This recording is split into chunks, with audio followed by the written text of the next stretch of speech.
est-ce qu'on commence par le petit raz-de-marée qui est arrivé il y a quelques jours de ça, il y a 4 jours. Putain, la vidéo a fait 1,4 million de vues. C'est quand même assez fou. C'est quand même assez fou. Et je pense que si je vous montre ça, je pense que vous savez de quoi je vous parle. Voilà. Faut le son par contre. Oui, voilà. Je pense que vous savez de quoi on va parler. Alors, on va le laisser en fond, mais peut-être très doucement, parce que peut-être le droit d'auteur existe, etc. C'est possible, hein. Merci. Bon, une vidéo de fou qui est sortie, qui dure 6 minutes. Je pense que vous l'avez tous vu et revu. De toute façon, ça a été partagé de partout. La vidéo a turbo buzzé. Et puis même maintenant, il y a plein de segments par rapport à ça. Donc je vais la laisser en fond pendant qu'on parle sans le son. Hein. Ouais, on va juste enlever le son, comme ça on est tranquille. Du coup, évidemment, moi, c'est quelque chose dont je parle depuis assez longtemps. Le fait qu'effectivement, on aimerait voir... on aimerait voir, en fait. Genre juste un animé sur les lores. Moi, ça fait longtemps que j'en parle. Vous voyez ce que je veux dire. Alors... Je préfère préciser quand même, parce que certaines personnes sont peut-être pas énormément renseignées sur ce qui s'est passé, et d'ailleurs la caméra n'a pas l'air renseignée non plus, donc elle va juste rester à sa place, merci. Il faut savoir que ça, c'est pas du tout une annonce sur un futur animé Yu-Gi-Oh! Ou quoi que ce soit, hein, en tout cas d'après les sources que j'ai. Il s'agit juste d'une démo technique, entre guillemets, du studio d'animation Konami Animation, qui vient d'ouvrir. Il faut quand même se dire que ça peut laisser envisager qu'ils ont comme projet peut-être de faire quelque chose avec ça, parce que bon, c'est quand même pas... Enfin voilà, ça a pas l'air non plus de tomber dans l'oreille d'un sourd, et on a quand même la majorité de la communauté qui est très réceptive vis-à-vis de cette démo technique, si voilà, je pense que c'est le bon terme. Maintenant, voilà, le studio vient d'être fondé. Je pense pas qu'il est fondé pour nous offrir des caramels. Donc tranquille. Voilà, ils nous feront bien de l'animation. Maintenant, est-ce que ce sera sur Yu-Gi-Oh? Rien n'est dit, hein. Konami, c'est pas que Yu-Gi-Oh! On est quand même sur une licence qui est quand même phare de chez Konami. Il y a peut-être moyen qu'ils nous réservent des choses, mais voilà. Pour l'instant, prenons ce qu'il y a à prendre. C'est une super vidéo. Elle régale. Voilà, il y a des belles filles. Il y a Zeus, des tâches de matos. Ça fait plaisir. C'est très bien.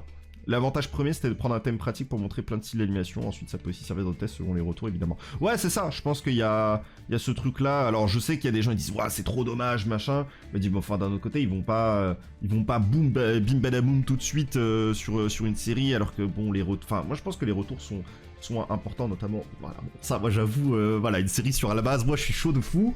Mais on verra bien, et effectivement, comme dit Yoeri, on sera fixé à la Jump Festa en décembre.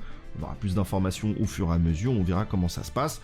Voilà, en tout cas, c'est pas quelque chose de négatif, hein, quoi qu'il en soit, il faut juste pas voilà, trop sauter de sa chaise tout de suite et se dire incroyable, des annonces de fou de partout, etc. Juste que pour l'instant, c'est cool, la qualité a l'air d'être au rendez-vous, ça passe un bon moment, et surtout, bah, ils ont l'air d'être au courant quand même de ce qu'on attend à ce niveau-là, donc ça peut être top. Maintenant, voilà, on va pas non plus... voilà, moi, je reste maîtrisé par rapport à ça. Mais voilà, en tout cas, ça reste quand même une vidéo qui est vachement cool, qui fait super plaisir. Plein de petites références de partout, plein de... Bah, t'as envie, en fait, de voir des vidéos de tous les lores possibles, mais les trucs dont tu t'en fous. Franchement, moi, il y a des archétypes, je m'en foutais un peu, ils sont dans... Bon, ouais, pas celui-là, malheureusement. Mais voilà, il y a plein d'archétypes, je m'en fous un peu, je me dis, ah putain, j'avoue, peut-être un petit animé dessus, bon, peut-être pas les Solfakor, j'avoue, peut-être pas. Mais voilà, tu vois, je me suis dit, ah, j'avoue, ça pourrait peut-être être sympa, donc... Bon, plein de nouvelles cartes qui sont sorties. Du coup, on est sur quoi, une vingtaine peut-être, à peu près. Donc je vous parlais d'une vingtaine de cartes. Une nouvelle carte magie a été annoncée. Il s'agit de carte magie Bourse des âmes, qui est du coup ouais, bah c'est comme carte magie Monster Reborn. Différence, bon bah c'est que là c'est le Blue Eyes hein, qui est là, bien sûr. Et différence numéro 2, c'est que c'est pas une magie jeu rapide. Donc, bon, je connais l'effet de base de Bourse des âmes. Vu que c'est pas une magie jeu rapide, je suis déjà un peu inquiet. Mais on va voir un petit peu ce que ça donne. Je rappelle, c'est une promo V-Jump comme la précédente carte magie Monster Reborn. On va voir un petit peu ce que ça fait vis-à-vis de son effet. Du coup, immédiatement après la résolution de cet effet, invoquez par sacrifice un monstre, et si vous le faites, il ne peut pas être sacrifié ce tour. Ok. Pourquoi pas. Lorsque vous le faites, vous pouvez sacrifier un ou plusieurs monstres contrôlés par votre adversaire, même si vous ne les contrôlez pas. Ça, c'est pas dégueu, en vrai. C'est un ou plusieurs en plus. Hein. Ok. Merci ou4 pour le follow. Un ou plusieurs, très bien. Si cette carte est envoyée depuis le terrain au cimetière, activez cet effet, votre adversaire peut appliquer l'effet précédent de cette carte. Bah du coup c'est nul. En fait la mécanique c'est que tu l'actives, toi tu fais ton tribut summon en utilisant le monstre adverse. Bon, en utilisant des monstres adverses, ouais tout à fait. Et en fait une fois que c'est fait, tu pourras pas l'esquiver. À moins que tu sois sous shifter, tu peux pas esquiver le deuxième effet. Parce que c'est si cette carte est envoyée depuis le terrain au cimetière. C'est-à-dire que tu l'actives, et une fois que tu l'actives, elle va forcément au cimetière. Donc le trigger s'applique en fait. Du coup t'actives l'effet et l'adversaire fait exactement la même chose. C'est giga gimmick en fait, ouais c'est ça, c'est le terme, c'est très gimmick. En fait quand tu compares ça à carte magie Monster Reborn, vraiment on est sur une année-lumière de niveau. Et donc forcément la carte elle paraît très mauvaise en comparaison. Les gars, je pense que vous vous rendez pas compte du nombre de monstres à sacrifice qu'on joue dans le jeu, qui peuvent se spé et qu'on va spé, mais qui ont un effet quand ils sont normes aussi en fait. Je pense que vous vous rendez pas compte. Vraiment vous vous rendez pas compte. Donc si le gars il te fait bourse des âmes, et que toi derrière tu peux tribute des trucs, et que tu peux invoquer ton monstre, le seul moment où la carte elle est vraiment... Elle peut être intéressante dans un setup comme ça, c'est si vraiment le seul monstre qu'il y a sur ton board au moment où tu fais cet effet, bah c'est le monstre que tu as invoqué par sacrifice, du coup l'adversaire peut rien invoquer derrière. Mais en dehors de ça, bon, je pense que vraiment la carte est sacrément mauvaise, on va pas rester 10 ans dessus. Ok, donc ça c'était la promo V-Jump. On va terminer maintenant avec toutes les cartes de LEDE, et je vous propose de découvrir tout ça. Du coup, on va avoir le Dinenvahisseur d'Ocus. Ok, Dinenvahisseur d'Ocus. Donc du coup, c'est un dinosaure sur un dinosaure. C'est ça, hein. Du coup, il est niveau 6, Terre, 1500, 2002, dinosaure. Très bien. Si vous contrôlez minimum 2 monstres dinosaures, vous pourrez invoquer spécialement cette carte depuis votre main. Vous pourrez sacrifier un monstre de max niveau 4, invoquer spécialement un monstre dinosaure depuis votre deck qui a 2 niveaux. Supérieur ou inférieur au monstre sacrifié, mais détruisez-le durant la phase. Ça, c'est un effet de zinzin. C'est un monstre. Peu importe lequel. Ok. Vous pouvez utiliser cet effet de Dinenvahisseur d'Ocus qu'une fois par tour. Ok. Alors, du coup, vous en doutez, hein, là, on est en train de parler des packs fillers, il en fait partie. Mais... Ah, la carte est pas dégueu, hein. Genre, son effet sur le board, il est incroyablement fort. Mais j'ai l'impression que ça, pour Dino, c'est trop bien, hein. On va ensuite continuer avec Kiklos, la fée circulaire. Alors, est-ce que ça c'est un fan name ou est-ce que vraiment le côté circulaire c'est parce que c'est un circular? On va le découvrir absolument tout de suite. Donc niveau 4, vent, plante synthoniseur, 1000 d'attaque, 1802 défense. Putain, c'est un plan de syntho de niveau 4. Ah ouais, d'accord. Ok. Si cette carte est invoquée normalement ou spécialement, vous pouvez défausser une carte, ajouter un synthoniseur insecte ou plante depuis votre deck à votre main. Pardon? Ok. Ok. Ouais, c'est pas dégueu. Si un ou plusieurs monstres synchro, insectes et ou plantes sont invoqués spécialement tant que cette carte est dans votre cimetière, pour invoquer spécialement cette carte, mais bannissez-la lorsqu'elle quitte le terrain. Ah, il y a vraiment des cartes Yu-Gi-Oh! Elles ont pas beaucoup de texte, mais il y a écrit je suis fort en fait. Insectes et plantes, donc tu peux donner accès. Raika pourra peut-être jouer la carte du coup. C'est un plante. Ça va chercher synthoniseur insecte ou plante. Bon, je sais pas si ça va full combo, mais ça peut être intéressant aussi. On avait vu Raika il y a pas très longtemps. Alors attendez, je vais chercher les plantes, les insectes pour l'instant. Hein. Ah, c'est une très bonne carte. Hein. Moi, je trouve que la carte est vraiment très bonne. Et c'est quoi? C'est... Ah oui, peu importe. Ah oui, en plus, ça utilise insectes et plantes, mais on s'en fout du niveau en fait. Ah oui, donc oui, c'est de plus en plus fort. Il y a 32 cartes pour l'instant. Attendez, je vous partage ça, comme ça vous voyez un peu avec moi.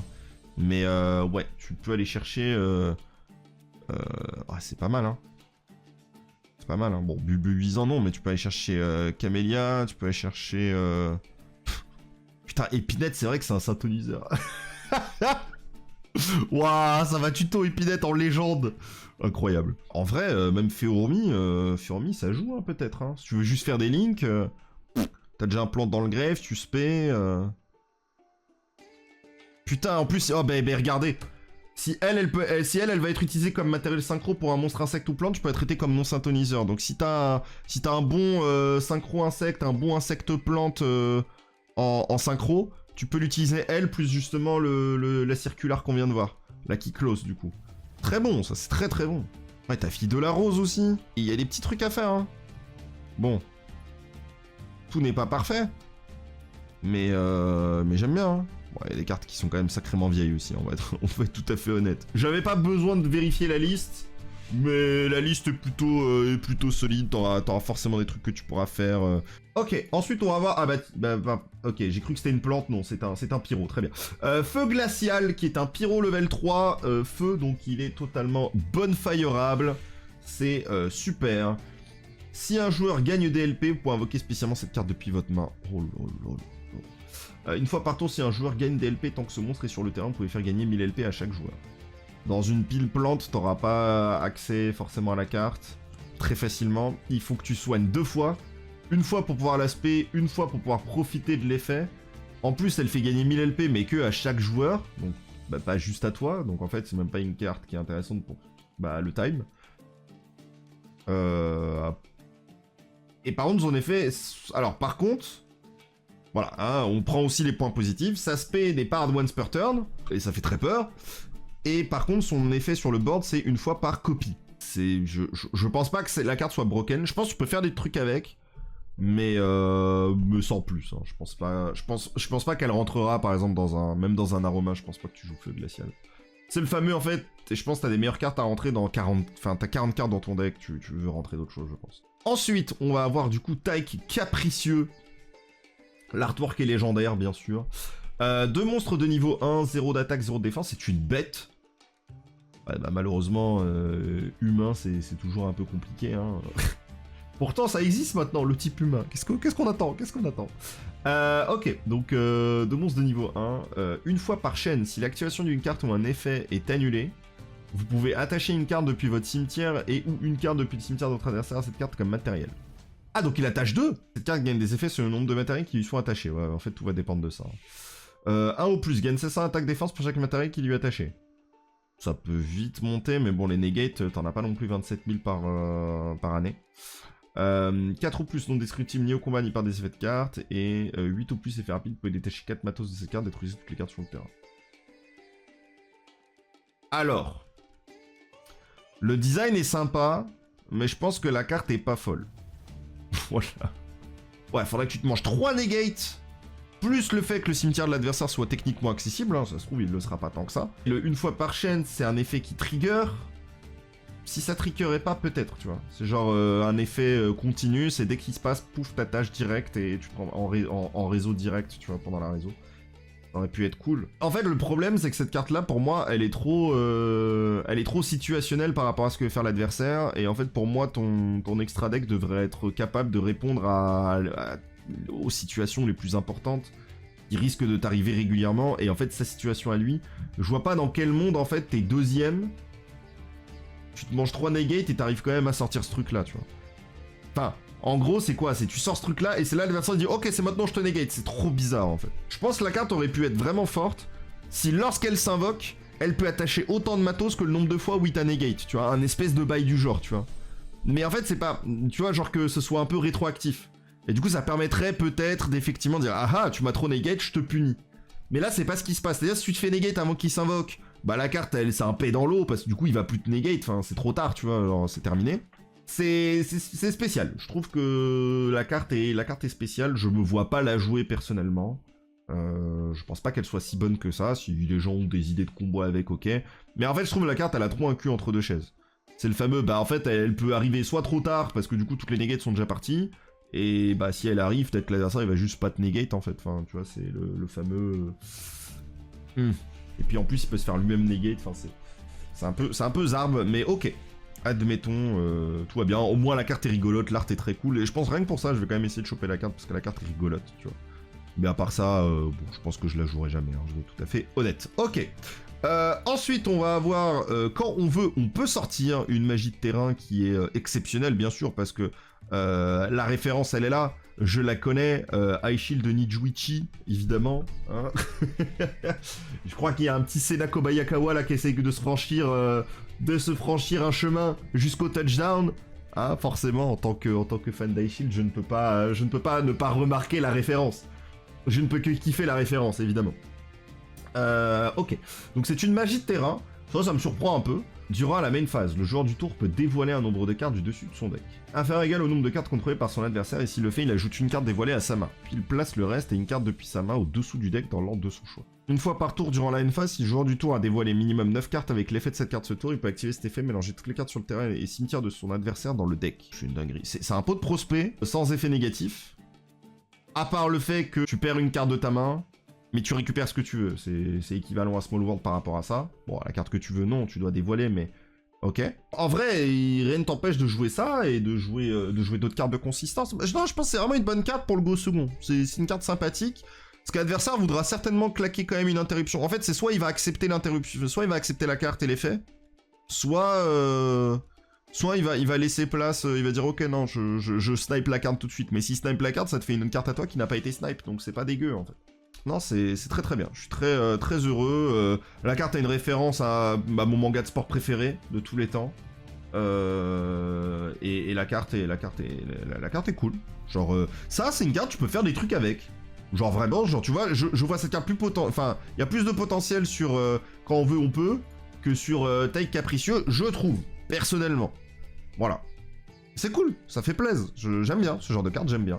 Un peu étonné que ce soit une magie de terrain, très honnêtement, mais d'un autre côté, bon, c'est pas plus mal, elle est cherchable. Bon, par contre, ça prend drôle très fort, hein, tu fais terraformation quand on veut on peut, il fait drôle, t'es en mode, ah bah quand on veut on peut pas, hein. C'est compliqué, ok. Bah écoutez, c'était quand on veut on peut, c'est un plaisir, et puis après on va avoir un à un marchon forêt givré en liesse suivant les traces. Si une ou plusieurs cartes autres que un à un marchon forêt givré en liesse suivant les traces sont envoyées au cimetière, bannissez face verso maximum 5 cartes depuis votre cimetière. Puis si vous avez minimum 7 cartes bannies face verso, votre adversaire bannit face verso autant de cartes que possible depuis son cimetière. Je suis en train de penser, il y a un deck qui en profite, c'est Nemleria je crois. Si tu joues des pots des désirs machin. En vrai c'est une très bonne interruption, ça rentrera pas dans tous les decks. Par contre c'est une très bonne interruption. En fait le problème de cette carte là c'est qu'en fait elle...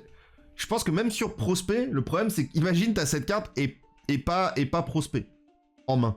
Oh t'as un peu le seum quand même, tu peux pas jouer. Par contre si t'as un deck entier qui joue sur cette mécanique, la mécanique de bannir face verso avec toi-même, donc Nemleria pour le coup, je trouve que c'est vraiment très bon genre. C'est vraiment pas dégueu. Après, en soi, Soul Release existe et fait globalement la même chose avec moins de restrictions. Bah, le problème de Soul Release, c'est que c'est pas une magie de jeu rapide. C'est ça la grosse différence, en fait. Et surtout, vous vous rendez pas compte, mais le trigger de cette carte, il est gratuit. Parce que le trigger, c'est il faut qu'une ou plusieurs autres cartes que cette carte-là soient envoyées au cimetière. Mais ça parle pas que de ton cimetière, donc si l'adversaire, il fait un link... Il fait du link, il fait les effets des snake eye machin, on s'en fout d'où la carte est partie. Elle est juste envoyée au cimetière, paf, tu fais un marchon. C'est vraiment pas dégueu, genre. Encore une fois, je pense pas que la carte sera broken, mais c'est une carte, je pense, quand tu vas te la manger, bah t'as envie de péter un câble, genre c'est le genre de carte qui te rend ouf. Ce qui est fou dans la carte, c'est qu'elle est pas hard once per turn. Et en fait, ce genre de carte-là force la réflexion, peut-être dans du deck building, peut peut-être te donner envie de la jouer, soit main deck, soit side, etc. Je trouve que c'est cool, c'est une bonne chose pour le jeu, il faut plus de cartes comme ça, et... En fait, voilà, tu vois, à chaque fois, on parle de trash card, etc., les fameux pack fillers, dans les boosters, etc. Et pour le coup, bah, on a quand même pas mal de cartes ici, qui, bon, lui vraiment, je suis pas fan, mais... bon, lui aussi, mais... on a quand même des cartes ici qui, bah, t'as envie de les jouer, quoi, t'as envie de tester, t'as envie de voir un peu ce que ça peut donner, t'as envie de voir si c'est quelque chose d'efficace ou pas.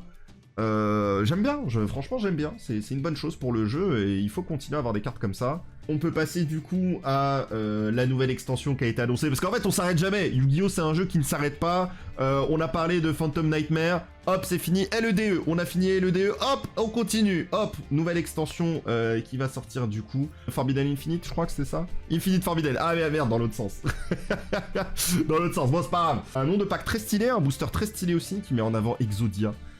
Bien sûr, et donc forcément, on va parler d'Exodia aujourd'hui, hein, évidemment, et on va voir un petit peu ce qu'il y a comme carte. Il y en a pas mal, quand même, qui ont été annoncées. La cover card, comme on l'appelle, l'incarné du fantôme Exodia, un art de fou, hein. C'est un monstre ténèbres de niveau 10, d'attaque point d'interrogation, et de défense 0. Ça demande 5 monstres l'interdit. Ça tombe bien, des monstres l'interdit, il y en a que 5. La tête, les bras et les jambes. On n'a évidemment pas la 6ème partie qui est peut-être un peu trop interdite pour du Yu-Gi-Oh! Non destructible par les effets de carte de votre adversaire. Une fois par tour, cette carte combat durant le calcul... Ah putain, c'est un effet en battle. Durant le calcul des dommages, effet rapide, vous pouvez faire gagner à cette carte une attaque égale à vos LP actuels. Et c'est que durant le calcul des dommages. Bon, c'est au moins quand elle combat, ok. Une fois par tour, lorsqu'une carte magie piège ou un effet de magie piège est activé, effet rapide, vous pouvez annuler l'activation. D'accord, ok. Une fois par tour durant la end phase, vous pouvez poser une magie piège Exodo directement depuis votre deck. Une fois par tour durant votre stand-by phase, vous perdez 1000 LP. Bon. Bon, faut déjà que je parle d'Exodia en général avant de parler de cette carte. Je suis pas un grand fan d'Exodia, mais par contre j'aime le fait que ce soit une condition de victoire alternative. Je suis pas contre en fait, honnêtement, je vous le dis, je suis pas contre l'existence d'un archétype qui, au lieu d'essayer de réduire les points de vie de 0, essaye juste de réunir les 5 parties d'Exodia d'une manière ou d'une autre. Pas de FTK, c'est déjà une bonne carte. Ouais, ok, là-dessus on est d'accord. Mais en fait, mon problème, c'est que je trouve que la carte, en fait, ce serait pas Exodia, ce serait la même, en fait. Enfin, genre, y a pas de lien avec Exodia à part le fait d'avoir les 5 matos, je trouve. Et du coup, évidemment, il y a la mécanique de poser les magies pièges Exodo, à savoir que du coup, il y a Destruction, du coup, effectivement, Obliterate, qui va être renommé, certainement. Ouais, attends de voir. Ouais, non, je vais voir la suite. Là, je parle juste de la carte pour l'instant. Je trouve juste dommage, parce que c'est une negate. Une carte, quand elle est en battle, elle tape, elle a autant de points d'attaque que tes points de vie, ok. Mais je sais pas, je trouve qu'on perd un peu le côté Exodia. Mais ça a toujours été le cas avec toutes les retrains d'Exodia, les gars. Hein. Ça date pas d'aujourd'hui. Voilà, donc on va voir la suite. Mais d'un autre côté, c'est une mécanique qui est très difficile à... Moi, honnêtement, hein, je crée des cartes de main. Créer du support Exodia, j'oserais pas. Honnêtement.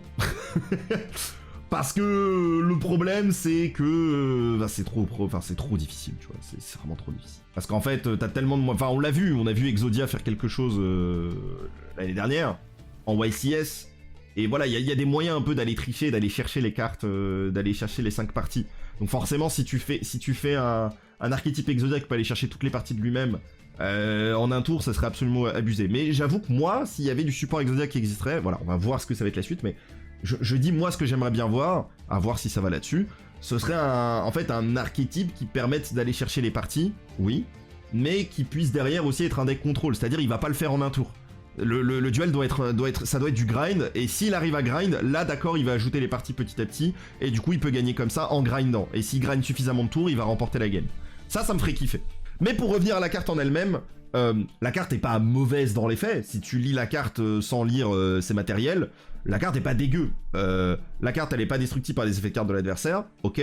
Si le mec veut la passer au... Bon, du coup elle est bannissable, donc c'est ok. Si jamais il veut la passer au combat, en fait en battle, en calcul des dommages, tu te régales, tu slurp, on se fait plaisir. On a un effet, lorsqu'une magie piège ou un effet de magie piège est activé, donc c'est une negate de MP, ok. Tu vois, c'est le côté... C'est une negate vraiment, Exodia, genre ça negate une carte. Ok, Exodia gagne le duel, Exodia negate une MP. Ok, bah si tu veux. Et une fois par tour durant la une phase, tu peux set une magie piège du coup de l'archétype maintenant.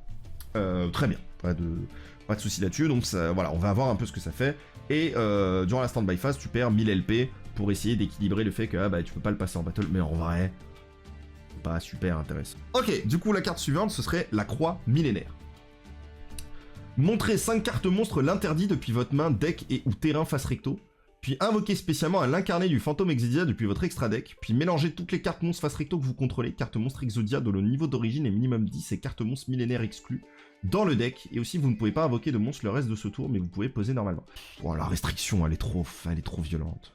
Donc la carte te permet d'invoquer directement le... Ok, donc je comprends mieux. Donc la croix invoque l'incarné. Ok. Le problème, c'est comme j'ai dit, la carte en elle-même, elle est ok, mais c'est pas non plus... j'ai que ça dans le board, je pleure un peu. Ok.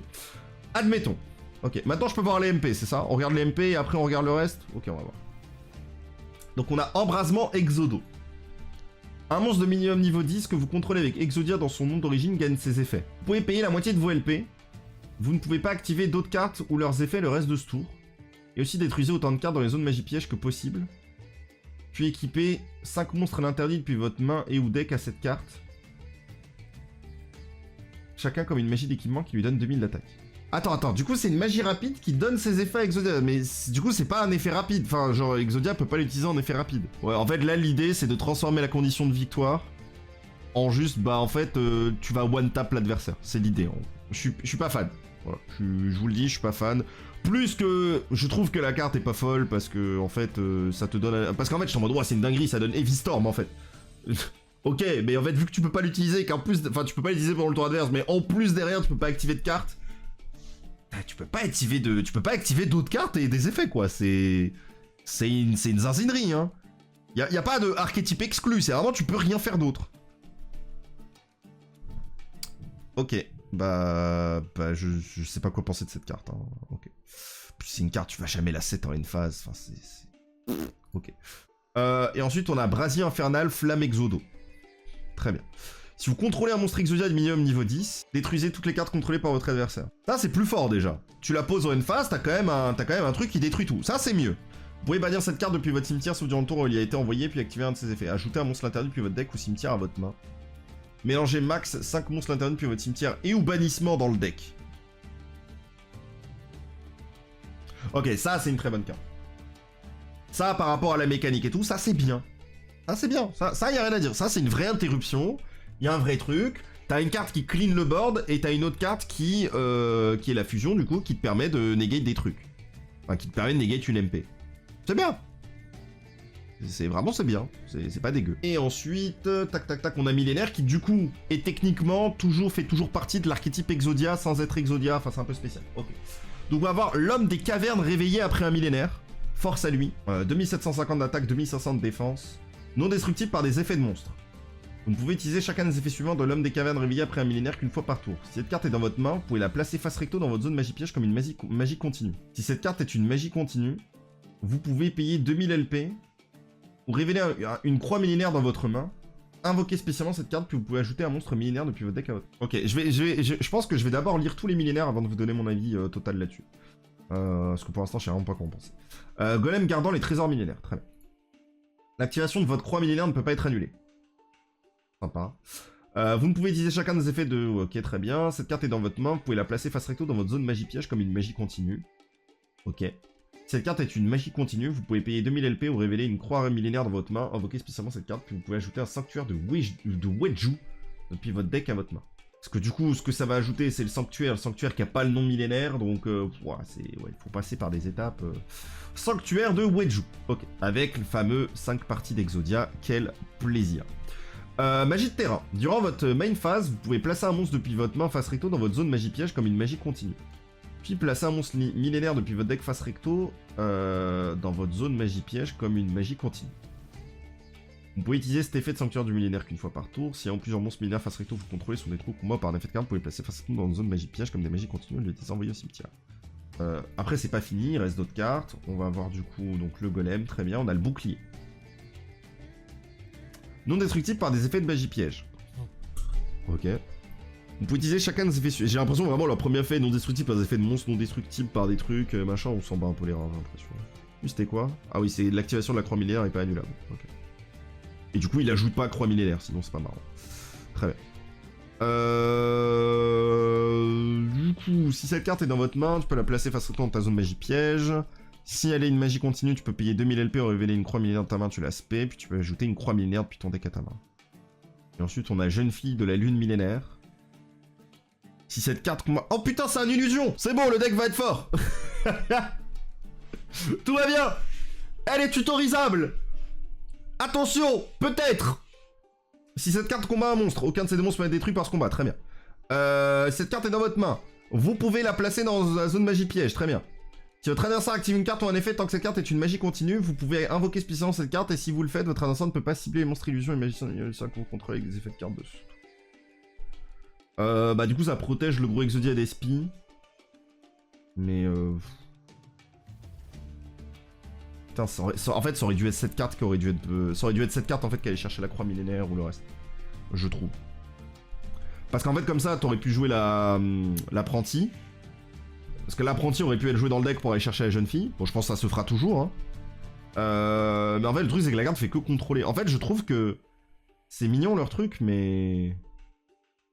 Bon, il reste une carte, pardon. J'ai dit que je voulais tout voir. On a ensuite le reflet infernal millénaire. C'est une illusion aussi. Attendez, il y a peut-être une deuxième chance. On sait pas. Attendez. Ok. Cette carte combat un monstre. Oui, classique, effet des illusions, pas de soucis. Cette carte est dans votre main, vous pouvez la placer face recto dans votre zone magie piège comme une magie continue. Si votre adversaire active une carte ou un effet tant qu'elle est là, tu peux invoquer spécialement cette carte, puis tu peux gagner des LP égaux à la moitié de l'attaque d'un monstre sur le... Ça peut être une carte de time, ça. Je vous jure que c'est pas une vanne. Hein. Tu peux gagner des LP égaux à la moitié de l'attaque d'un monstre sur le terrain, ça peut être lui-même du coup.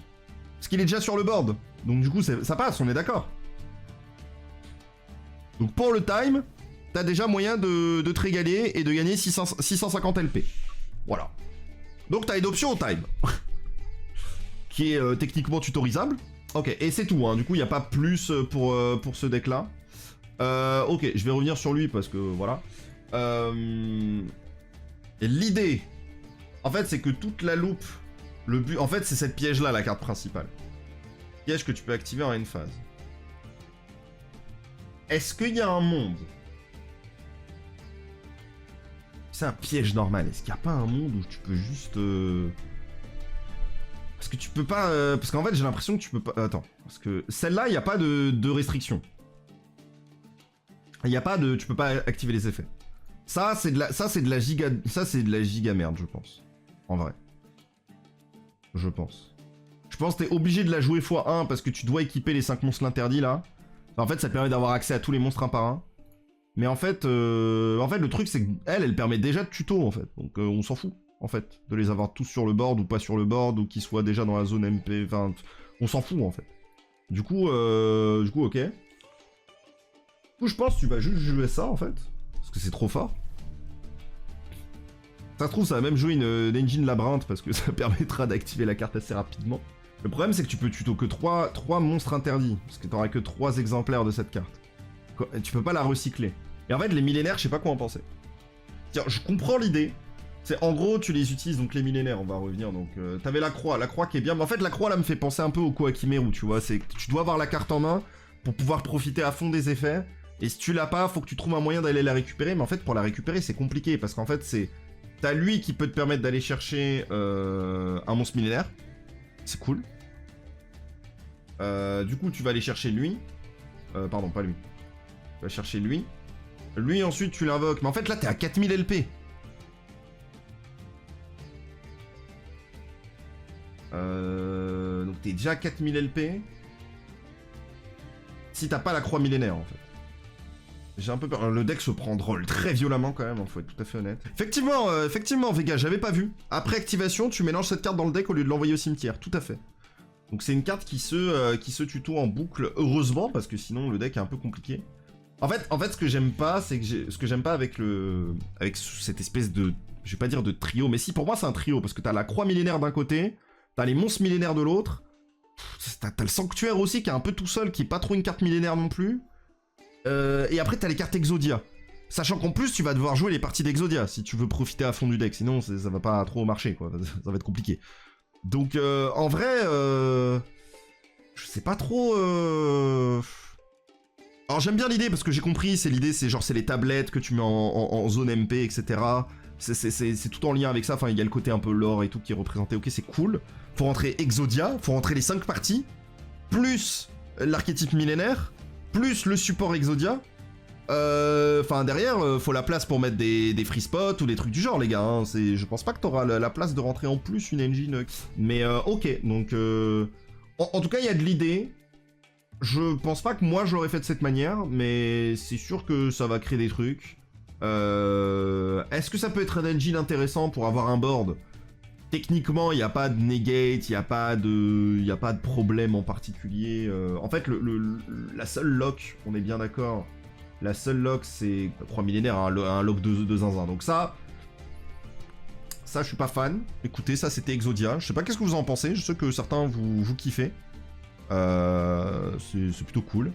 Mais voilà, moi, j'avoue, je suis pas content du support par rapport à Exodia en lui-même, parce que je me voyais bien autre chose. Mais par contre, les cartes, je pense pas qu'elles soient si mauvaises que ça. Je pense pas qu'elles soient mauvaises.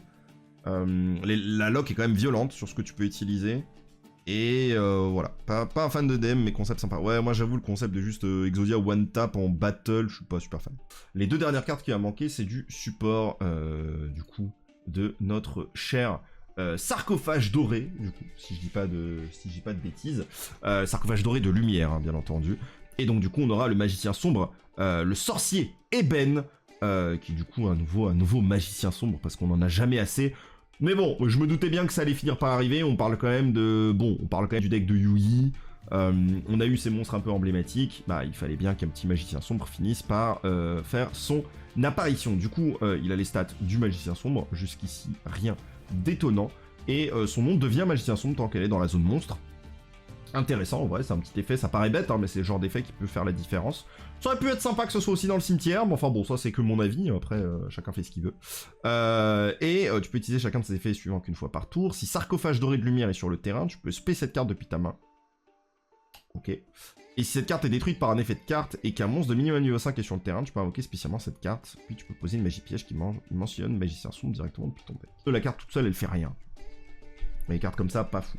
Maintenant, il y a une deuxième carte, donc on va voir ce que fait la deuxième carte avant de juger intégralement le magicien. On a la force de miroir de magie des ténèbres. L'art est insane. Bon, vraiment, l'art est très cool. Et on va voir un petit peu ce que ça fait. Lorsqu'un monstre de l'adversaire déclare une attaque ou qu'un effet de monstre de l'adversaire qui va détruire un ou plusieurs monstres sur le terrain est activé, tant qu'un monstre qui mentionne sarcophage doré de lumière est sur le terrain, la prochaine fois que chaque monstre qui mentionne sarcophage doré de lumière que vous contrôlez va être détruit ou combat par un effet de carte, le reste de ce tour après la résolution de cette carte, il n'est pas détruit et aussi détruit autant de monstres en position d'attaque contre votre adversaire que possible. Puis si vous contrôlez magicien sombre, affichez-lui 500 points de dommages pour chaque monstre détruit. Alors c'est bien parce que c'est une battle trap, mais pas que. Donc c'est pas la première force de miroir qui n'est pas une battle trap. C'est pas mal, en vrai. Enfin, qui n'est pas qu'une battle trap, du coup. J'aime bien le fait que ce soit une battle trap, mais pas que. Je trouve que c'est bien. Effet de monstre qui va détruire en plusieurs monstres sur le terrain, j'aime bien parce que ça inclut aussi les monstres adverses. C'est bien. C'est une bonne chose. Et après, tu détruis tous les monstres en position d'attaque. Là, pour le coup, ça permet d'avoir la référence à force de miroir d'origine, bien entendu. C'était tout pour les deux dernières cartes.